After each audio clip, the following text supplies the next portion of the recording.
Hello बच्चों, कैसे हो आप सभी। आज हम चैप्टर नंबर 2 पढ़ने वाले हैं और चैप्टर नंबर 2 क्लास 10th का पॉलिनोमियल है। और आप सभी को पता है पॉलिनोमियल होता क्या है। तो बेसिकली हम इस चैप्टर में आज इंट्रोडक्शन करेंगे। इंट्रोडक्शन चैप्टर नंबर 2 का करेंगे, जिसमें हम 2.1 और 2.2 के कुछ बेसिक्स जो हैं उसको कवर करेंगे आज। ठीक है, तो बहुत मज़ेदार है। आपने क्लास 6, 7, 8, 9th क्लास तक भी आपने पॉलिनोमियल के बारे में कहीं ना कुछ मैथ्स में पढ़ा है। तो इसी चीज को हम थोड़ा सा बेसिक से, मैं बिल्कुल जीरो से लेके उठाऊंगा इस चैप्टर को और बिल्कुल आपको आखिरी तक लेके जाऊंगा। ठीक है, तो बने रहना आखिरी तक। आखिरी में आपको कुछ क्वेश्चंस मिलेंगे जो आज का आउटपुट होगा पूरे लेसन का। ठीक है, तो स्टार्ट करते हैं। तो पॉलिनोमियल आप जानते हो क्या होता है। पॉली का मतलब पॉलिथीन वाला पॉली है ये। तो पॉली का मतलब मैनी। ठीक है, और नॉमियल का मतलब क्या, टर्म्स। तो पॉलिनोमियल कैसे एक्सप्रेशंस होते हैं जिसमें मैनी प्लस टर्म्स, यानी कि मैनी टर्म्स होती हैं इसमें। क्या होती हैं, मैनी टर्म्स होती हैं। ठीक है, अब छोटी क्लासेस में आपने पढ़ा होगा कि कुछ और भी एक्सप्रेशंस होते हैं, इनको हम कहते हैं मोनोमियल, बाइनोमियल और ट्राइनोमियल। तो मोनो का मतलब क्या होता है, सिंगल। यानी कि अगर मैं लिख देता हूं 3x तो ये एक मोनोमियल है ना। यहां पर हमारा x क्या कहलाएगा, ये कहलाएगा सर वेरिएबल। और हमारा 3 क्या कहलाएगा, ये कहलाएगा हमारा कॉफिशियंट। ऐसा ही पढ़ा करते थे हम बचपन में, है ना। तो अब मोनोमियल तो हो गया जैसा इसमें सिंगल ही है एक्सप्रेशन। अब दो एक्सप्रेशन वाले कैसे हो जाएंगे, जैसे मैं बोल दूं 2x प्लस 3y, ये हो गए क्या मेरे बाइनोमियल, है ना। दो एक्सप्रेशन वाले हैं, है ना। इसको मैं ऐसे भी लिख सकता था 2x² प्लस 2x, है ना। तो यहां पर अब क्या है, एक वेरिएबल है एक कांस्टेंट है। तो दो एक्सप्रेशन वाले जो मेरे पॉलिनोमियल्स होते थे उनको मैं क्या बोलता था, बाइनोमियल। और ट्राइनोमियल में क्या हो जाता था, इसमें 3 में कन्वर्ट हो जाता था, जैसे x plus y plus Z.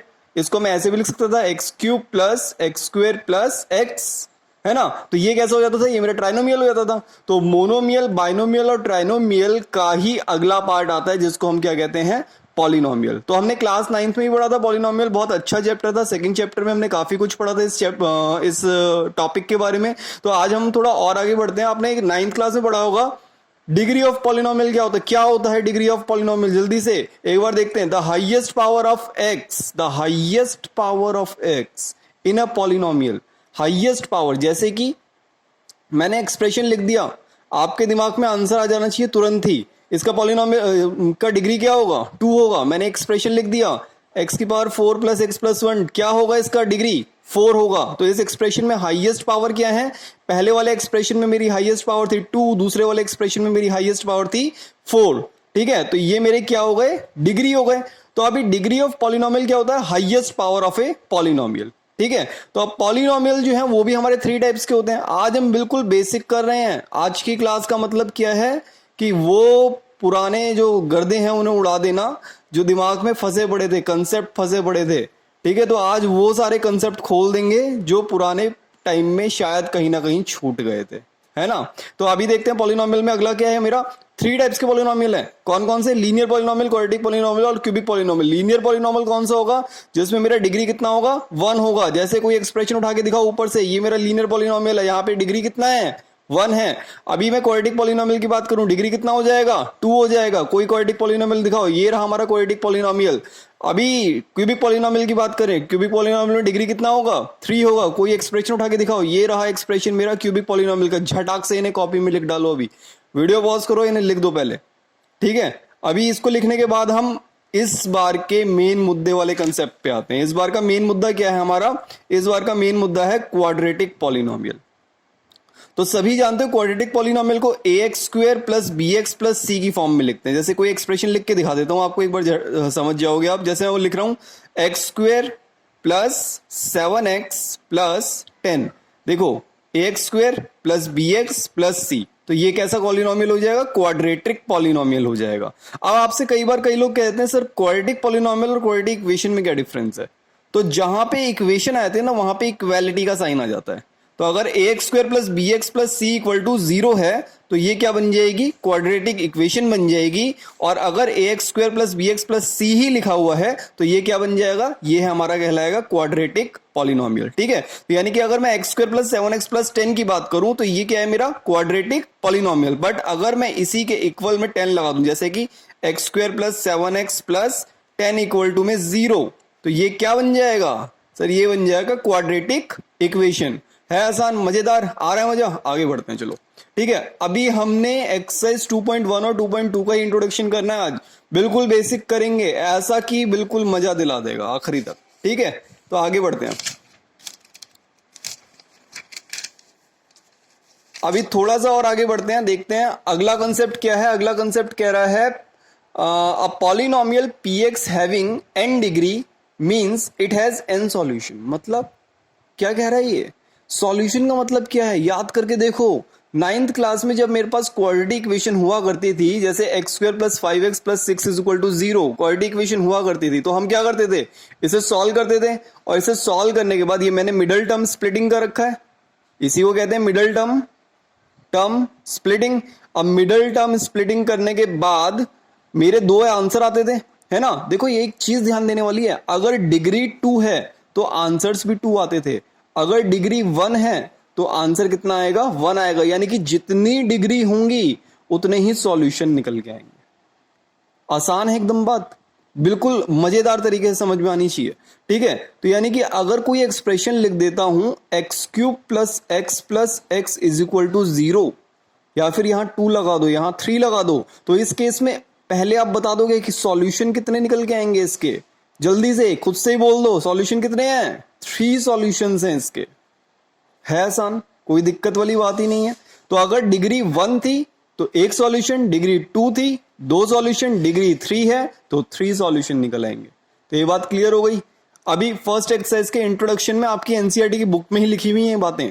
ठीक है, इसको बिल्कुल एकदम उखाड़ के निकाल दी आज बाहर। अब एनसीईआरटी की एक्सरसाइज 2.1 के अंदर कुछ क्वेश्चंस होंगे जहां पे आपको एक ग्राफ को देख के अपने नंबर ऑफ सॉल्यूशन बताने होंगे। तो लेट्स से आपकी एनसीईआरटी बुक में दे रखा है कि एक एक्सप्रेशन है y इक्वल टू में fx, यानी कि ये एक्सप्रेशन जो है वो x की टर्म्स में चल रहा है। अगर कोई एक्सप्रेशन x की टर्म्स में चलेगा तो उसका सॉल्यूशन भी x की टर्म्स में आएगा। तो आपको बस ग्राफ पे ये चेक करना है कि जितनी बार ये ग्राफ इंटरसेक्ट करेगा x एक्सिस पे, इसके उतने ही नंबर ऑफ सॉल्यूशन होंगे, है ना। तो नंबर ऑफ सॉल्यूशन कितने होंगे, द नंबर ऑफ टाइम्स, ये लाइन लिख लो खुद से, the number of times the graph or the curve intersect the x-axis, the number of time the graph or the curve intersect the x-axis are the number of solution of the given graph or given expression। ठीक है, तो जितनी बार भी ये intersect हुआ, जैसे पहले वाले ग्राफ में हमारे नंबर ऑफ जीरोस भी कहते हैं सॉल्यूशन को, तो नंबर ऑफ सॉल्यूशन कितने आने चाहिए, इसके ऊपर थोड़ा और डिटेल करेंगे। जीरोस और ये सॉल्यूशन एक जैसे ही क्यों है, इनका एक ही नाम क्यों है। तो इसमें नंबर ऑफ सॉल्यूशन क्या होंगे, 1 2 3 4 5, तो यहाँ पे मेरे नंबर ऑफ सॉल्यूशन 5 हो गए। इसमें बताओ नंबर ऑफ सॉल्यूशन कितने होंगे, नंबर ऑफ सॉल्यूशन झट से बता दो खुद से, नंबर ऑफ सॉल्यूशन कितने होने चाहिए मेरे बोलने से पहले, जल्दी से। इसमें होगा नंबर ऑफ सॉल्यूशन, कहीं कट रहा है, देखो दूसरी जगह तो y पे कट रहा है, यहाँ पे x पे कितना कट रहा है, 1 कट रहा है, इसमें यहाँ कितना x पे कितना कट रहा है, 2 कट रहा है, तो यहाँ पे सॉल्यूशन कितने होंगे, 2 होंगे। अपनी एनसीईआरटी बुक के अंदर अब चेक करना, एक्सरसाइज 2.1 से पहले आपको 20 प्लस ऐसे ही ग्राफ मिलेंगे, 20 से ज्यादा ग्राफ हैं। आपको कुछ सॉल्व नहीं करना, आपको बस ग्राफ में चेक करना है कि एक्स एक्सिस पे कितनी जगह ये ग्राफ इंटरसेक्ट हुआ है। ठीक है, उसके क्वेश्चन नंबर के साथ या फिर उस पेज नंबर के साथ उस ग्राफ को का नंबर लिख लेना और बता देना कि कितने नंबर ऑफ सॉल्यूशन आपने निकाले हैं उसके। ठीक है, इतना करके आपको व्हाट्सएप कर देना है अपना होमवर्क, और यही आपका बेसिक हमारा इलस्ट्रेशन था एक्सरसाइज 2.1 और 2.2 के लिए, चैप्टर नंबर 2 पॉलिनोमियल। ठीक है, अगली जो वीडियो है वो काफी इंपॉर्टेंट होने वाली है, क्योंकि अगली वीडियो में हम एक्सरसाइज 2.2 की बेसिकली बात करने वाले हैं। ठीक है, 2.2 के अंदर हम जो कंसेप्ट करेंगे वो करेंगे नेक्स्ट क्लास में, जो करने वाले हैं वो करने वाले हैं सम ऑफ जीरोस और प्रोडक्ट ऑफ जीरोस। ये इस बार का काफी इंपॉर्टेंट टॉपिक है और एक्सरसाइज 2.2 ही आपकी कम से कम 3 मार्क्स की इस बार आने वाली है। ठीक है, तो बहुत मजेदार तरीके से अगली बार करेंगे हम। तब तक के लिए आप इस होमवर्क को देखो, इन कॉन्सेप्ट्स को अपनी नोटबुक में लिख लो और आराम से घर में रहो, सुरक्षित रहो और पढ़ते रहो। ठीक है, ओके, तब तक के लिए बाय, टाटा, टेक केयर।